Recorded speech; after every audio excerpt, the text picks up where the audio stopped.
and welcome. I'm so glad you joined us. Today I'm here with Sanela Čović. She is in Madrid, Spain, and her episode is episode 16, She's from the Future.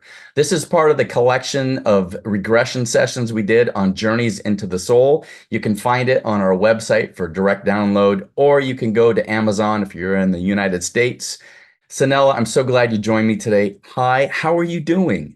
Hi, David. It's so good to see you and to be here with you. I'm doing really well and really happy to be doing this talk with you. Now, I want people to know that you integrated me into your family while the time I was in Madrid. And I got to hang out with the family dog, and I got to play run and tag on the streets from lamppost to lamppost with your, at the time, 9-year-old.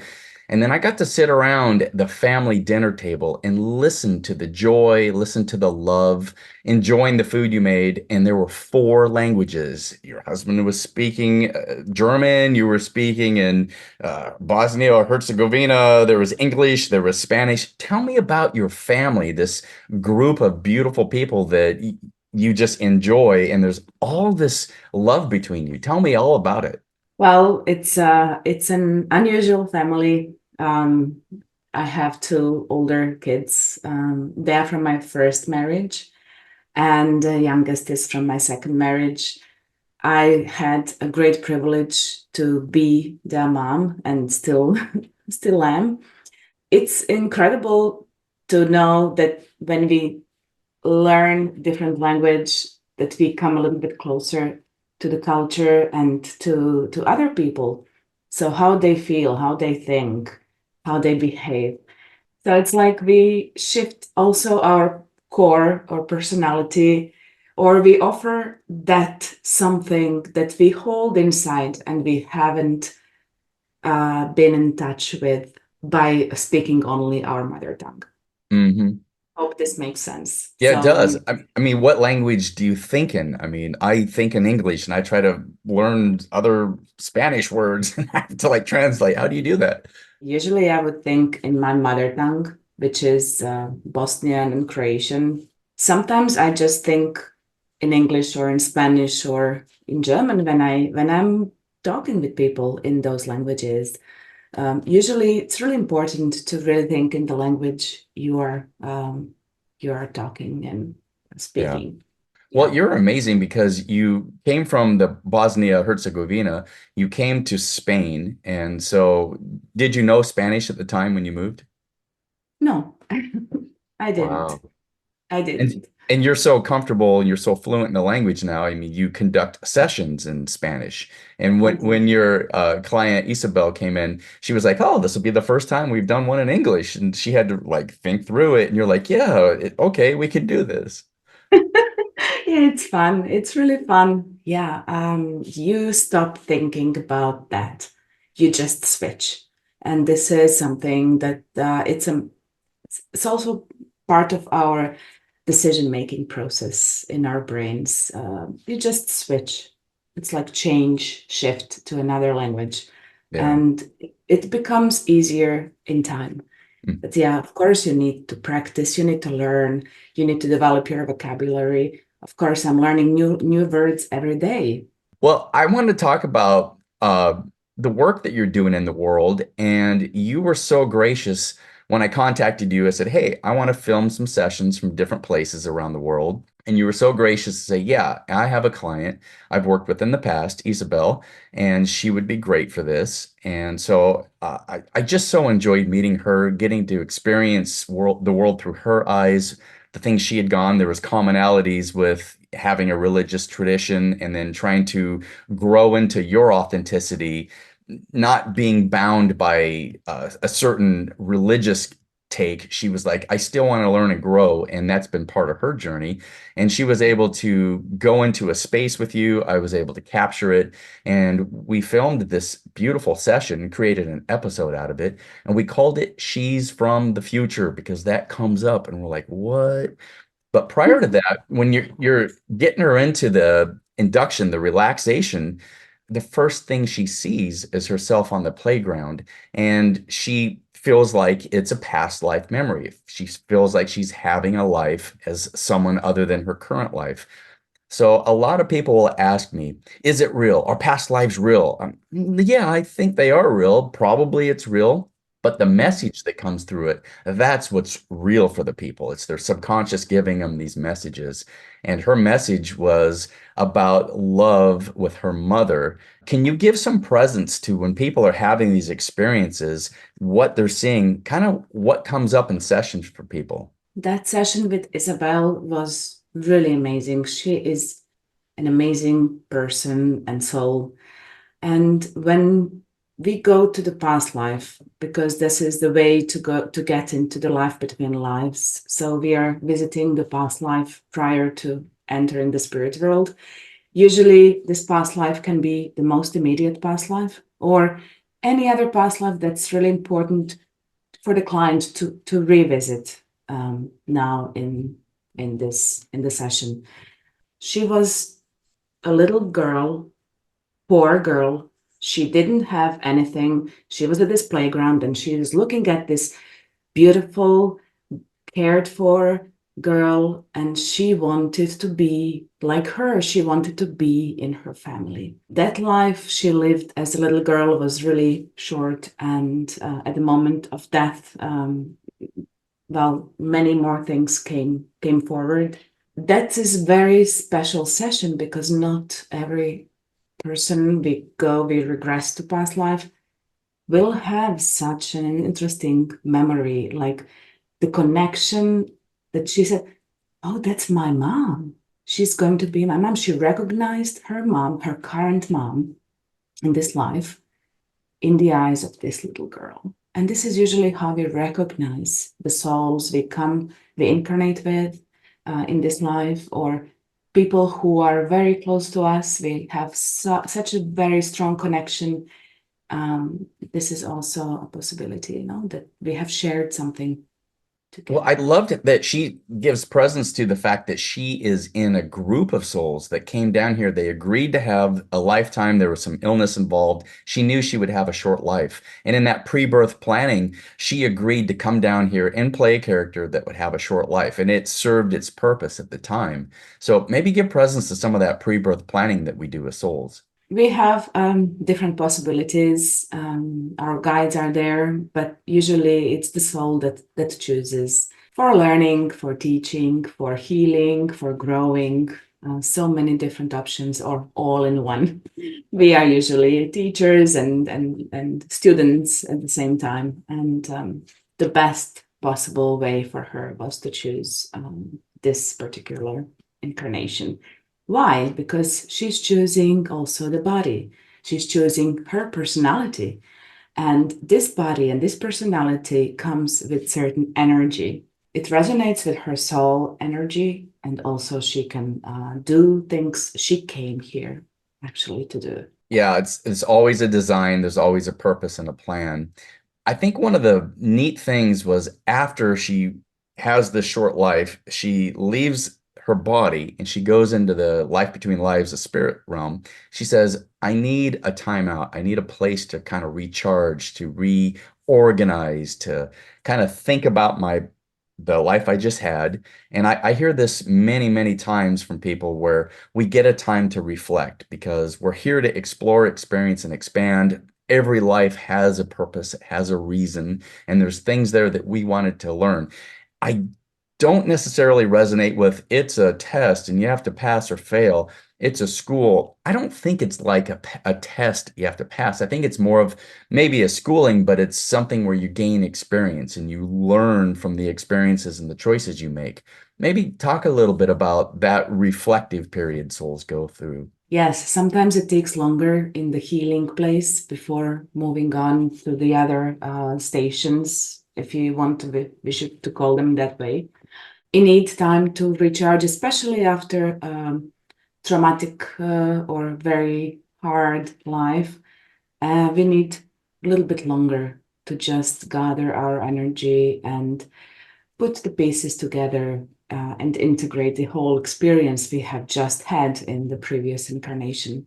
The healing occurs, and then when this part is done, is the soul is ready to move on. Maybe they will move on alone, or the guide comes and helps them. And she saw her guide very clearly, and her guide appeared as like a guardian angel with big wings. And she said she likes it when he wraps his wings around her. And she felt this love, this big, safe and secure and protected. Give some presence to different guide type of archetypes, if you will, because I hear many different things. I had my own life between the live session where I saw my guide, and my guide was a smart ass. And he kind of joked around with me, and I went, "Oh, wow, this is exactly the way I would talk." And he hits me on the butt, and he goes, "Bam!" He goes, "That's why I'm your guide." And I was like, "What in the world? He's a smart ass just like I am." And in her session, she was having this beautiful angelic features to her guide. And I don't know if it's our past that informs us or whatever. Maybe speak to what you've experienced with people and guides. That's what she needed at that moment. The nurturing, the care, the healing, love and warmth that comes from that experience. The guides know what we need at any moment. And my experience with guides is that they come in many different forms. So sometimes they will have like they will present as a character from a novel or a movie, and it will be funny because he said, "Oh, here is the Gandalf," or yeah, from the it's like the old man with the beard. And then when they connect with the guide, reconnect, because that's all knows we are just traveling with this human brain, so still a lot of human understanding inside, filters. But when we continue reconnecting, usually the guides change shape into something more familiar to the soul. Yeah, her guide was funny too because he actually tells her a joke. And I remember she was in sessions, she goes, "Ha ha ha ha ha. He is telling me a joke." And she said, he goes, "What? You're back so soon? Did you miss me?" And it was relating to this short lifetime she had, but to him it was just one little experience she had, and then she was back home. So it wasn't this big, "Oh, you died." Oh, it was just like, "Yeah, you had a lifetime and you're back here and we can tease about it and we can lovingly joke. There's humor." I just thought that was so funny. I love that because people usually, some people, they come in front of the council of elders and they have this feeling like a little bit afraid, like I will be judged. I haven't done this, or I didn't do well. So they'll tell me no. Actually, they usually act serious. They even sit seriously or stand in front. But after a few moments, everything shifts, Yeah. and they no longer feel that. Yeah, in a life between life session I had, my guide was there. I saw the council of elders. I was receiving information and I was receiving love. And then afterwards, he says, "Hey, let's go." And I was like, "What?" He goes, "We're good. You got everything you need." And he literally slaps me on the butt and said, "Let's go watch football and eat pizza." And I was like, "What?" This is in the spirit realm. And for me, whatever that metaphor was, it was letting me know I had received the information I needed. I was good. Don't take things so seriously. Part of my lesson has been to learn to enjoy the ride, which you bring forward in your episode. And so that informed me. Does my guy drink beer and eat pizza? Maybe, but that metaphor showed me that it was okay. Don't take things so seriously. Enjoy yourself. Boy, that was powerful as an experience I've had. That's beautiful. That's amazing because they actually give us so many clues and messages through everyday things, like things we do usually for fun or we like to do. Yeah, they will relate to that because that's the best way for us to understand. Now, when Isabel gets into that life between life space. She's getting information from her guides, and that is such a beautiful experience. That's what I love about this regression work is you're getting information. It's probably coming up from yourself. It's probably coming from the spirit realm as well. And she has the information that humans complicate everything.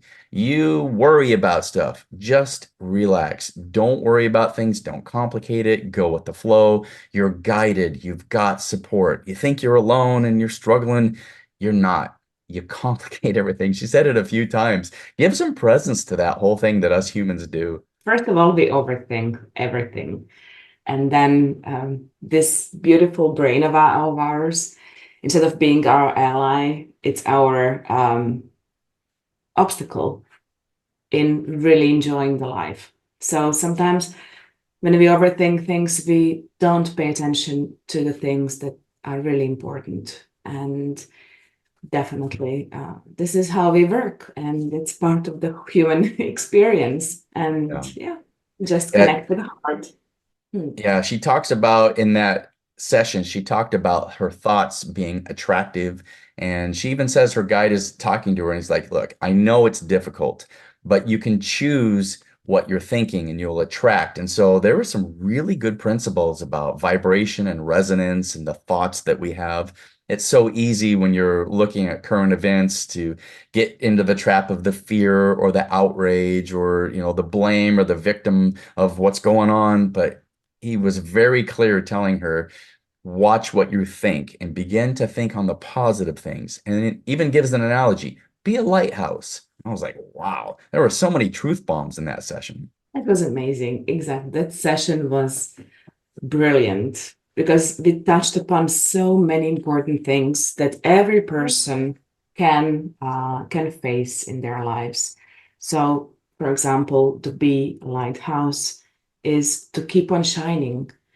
Many bad things will happen. We will have bad thoughts. We will suffer, and then we will also be able to decide, okay, this is all part of my journey, of my experience. What's the best I can do with all this I've got? What's the best? How can I best put my experience to serve others? And this is about the lighthouse also to shine for others. So when others see that you can change, that you can, even though life is hard, but you are resurfacing, you're like rebirth, like phoenix, it will help. And that's why we are students and teachers, helpers, and also people who need help. And it's a cycle. And the more we vibrate on high vibration and our thoughts are clear and more kind, I would say, vibrating in compassion. Beautiful.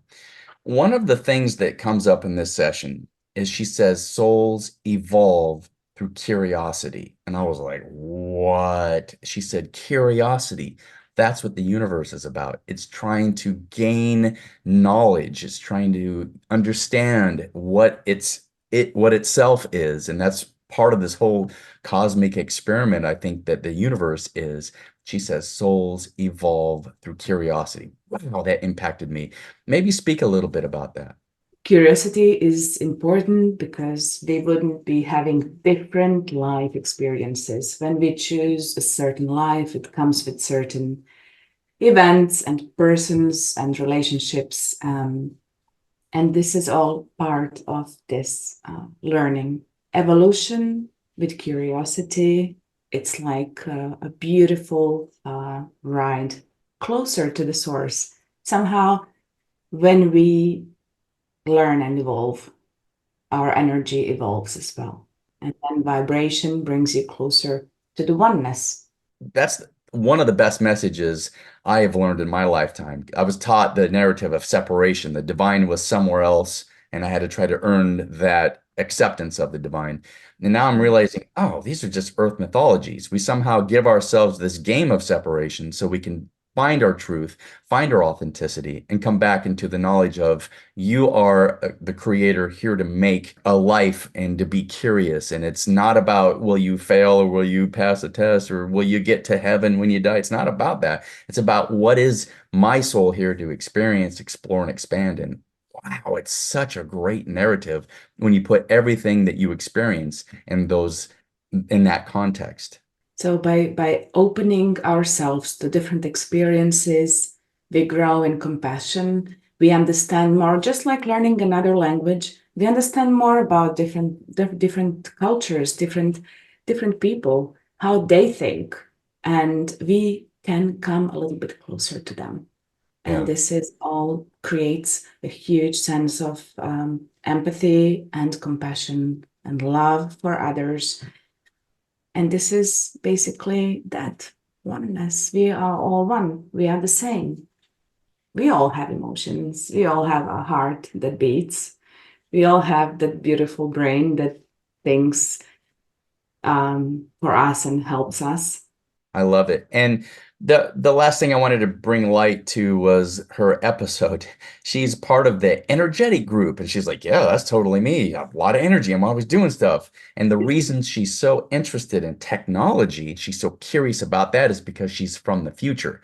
And he Yeah. was very clear. Look, you've been from the future, you've done all these other things, you're coming back here to learn to be in the present moment. And that was the biggest thing. In fact, you even do one of the cut-ins in that space where you say you're supposed to be here in the present moment. You're supposed to enjoy the ride. And I was like, enjoy the ride. That's my moniker. You got it. Oh, thank you for that. And again, it was so good about enjoying the present moment. She's from the energetic group. That was totally clear. She is pure energy. And this is beautiful how everything makes sense after the session. So we get a confirmation, oh wow, yes, that's totally true. And people who can see her and know her, they can say the same. And enjoy the present moment. There's no moment like this. It will not be repeated. Even if we want to recreate the same environment, same people, same moment, it will not be the same. So take every moment at a time as it is and enjoy it. Yeah. If it's hard, there's always something we can learn. There's always something we can forgive or ask for forgiveness. Wow. Again, thank you so much for this session I got to be a part of. It was so important for my personal soul journey. And I know so many people have been impacted by the session and all of the lessons that came up.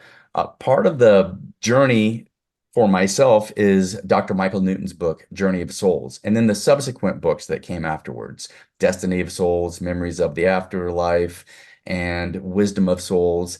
Now, I know you're very active with the Newton Institute. Give some presence to the work you're doing and the new things that are coming out from the Newton Institute. So we have many new things coming up, new training, improved. Then we have publications. So this year we are planning to publish a beautiful book, which will be a collection of the stories of the afterlife already published on the theme purpose, finding purpose. And at the same time, we are working on another research project that involves also the publications. We will be publishing another book a little bit more into the future on the special research done within our Michael Newton Institute facilitators.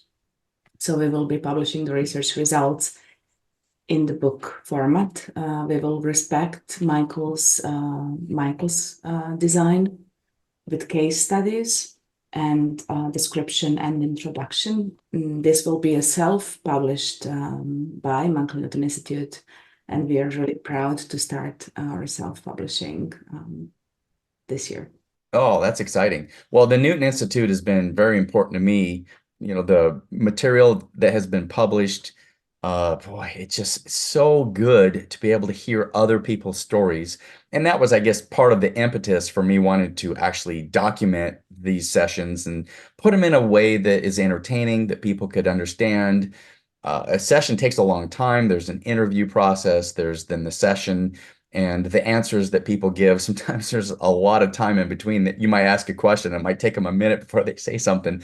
And I know as a facilitator, that's just part of the thing. I wanted to Mhm. make sure we gave presence to the message, but I wanted to do it in a way that we could all learn and grow. Now, there's many personal things that'll come up, and I've always tried to protect the personal things from the clients because, I honor that space. Boy, the messages that come up, the lessons, and I'll never forget the first exploratory Zoom session I did was with Diana and yourself and Indrani. And near the end of that conversation, I was like, okay, well, here's my idea. I want to film this. And you're like, hey, come to Madrid. And I'm like, yeah, right. I'm never going to Europe. I'm terrified to Europe. go to Europe. Oh, it's fun. And you're like, no, no, it'll be cool. And as it ended up, I ended up not only going to Madrid, Spain, I ended up going to Dubai with Indrani, and I was able to capture stories in different cultures. And wow, that was so powerful for me on my journey. And then just to see how we're all connected and we all want this purpose, this love, this connection, this belonging, and where everybody's like, what's my purpose? Why am I here? I'm like, yep, that's a common theme with all of us. So thank you for making the request. You're part of the impetus to help this thing get in the world. I'm really happy, and it was such a big honor for me to be with you, to meet you, to host you, and to be part of your amazing work. Your website has a bunch of information on it people can find. I think it's in Spanish and English, maybe other languages. Do you, Croatian. in Croatian, do you work with people on Zoom or is it in person? How do you do that? I work on Zoom, and I also work in person. I have my practice in Madrid, and I also do my sessions on Zoom. Great. So if somebody wants to get in contact with you, they can fly to Madrid and they can see you in person or they can get a hold of you on Zoom. I love that. So thank you for the work that you do in the world. And I saw those pictures on social media with you and Petra in Poland. Was it Warsaw? I think you guys were at and you were hosting. What's that like hosting these workshops or these experiences? Tell us about that. You know that people coming there, they already have so many questions, and they are ready to experience the journey by themselves. That was a one-day workshop. People are open to this already, to this experience. Something is shifting. The consciousness of humanity is shifting in a very, very fast way. More and more people are aware that we are more than this body, and they are looking for answers. And as we are present in Poland with TUI Teraz Center, we can be present in any different country. And it would be a big honor to be able to host our work in different locations all over the world. We also have a strong presence in Asia and, of course, Australia, US, and South America as well. So yeah, we're really happy to be there and to help people connect with that purpose, with the soul. Yeah, that's beautiful. If someone wants to be integrated into the Michael Newton methodology, what's it like if they want to become trained in Life Between Lives, hypnotherapy, facilitation? Last year, the new curriculum was designed, and we will be presenting the whole new curriculum, whole new approach, new program. Well, that is exciting. I think I love this work and I think it's very important. More souls are waking up, and I like to say, you're not going crazy, you're just having an awakening. You're fine. You're just starting to understand that Mhm. what you thought was your consensus realities may be a little bigger and maybe you have a grand part of it. I think there's a lot of people that are here to be awakened so that they can help with an ascension process. And I think that as one person gets healing in their soul, I think it heals the all. So, I'm glad that there's people like yourself that are professionals, that are facilitators able to help that. And, thank you for the work that you do in the world. It's a privilege for me. Ever since I got Journey of Souls, And I read it. I knew I wanted to do this. I wanted to help people find purpose, reconnect with their souls. It's a privilege to help many different people, many different modalities, not only past life regression and life between lives, but also deep trauma work, body work, the identification and understanding of their own personality through the Myers-Briggs type indicator, step 1 and step 2, and also the behavioral understanding from the DISC and motivators perspective. We are all so different and we are all perfect as such. That's why when we understand each other, when we understand ourselves, we can understand the others and we can have beautiful and peaceful and harmonious life. But then it starts always from understanding who we are. And this goes even beyond into the spirit world, understanding why we are here from the soul perspective. So it makes total sense that we will choose a certain type of body, certain type of experience to learn and to grow and to evolve. So If there is one thing you want to make sure that you leave people with today, what would that be for you? enjoy every moment because there is no other moment as this one now. With everything, feel it, sense it, enjoy it, and be grateful, be kind. Awesome. I love you so much, my friend. Thank you for integrating me into your family for those times that I was there. Thank you for being part of Journeys into the Soul. And to you, I say, namaste.